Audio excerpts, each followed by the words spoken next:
మరీ ఎక్కువగా కూడా ప్రేమించకూడదు. మార్పు ఏదైనా వస్తే మనసు అస్సలు తట్టుకోలేదు.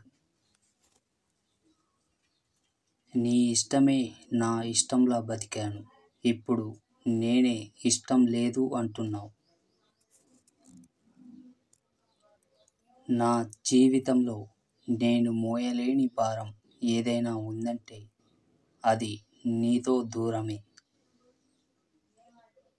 నాకు అన్నీ నువ్వే, అంతా నువ్వే అని అందరిలా అబద్ధమైతే చెప్పను, కానీ నాకు ఉన్న ఒకే ఒక్క ఆనందం మాత్రం ఖచ్చితంగా నువ్వే. నువ్వు నేనైతే తప్ప నా బాధ ఎంతో నీకు అర్థం కాదు.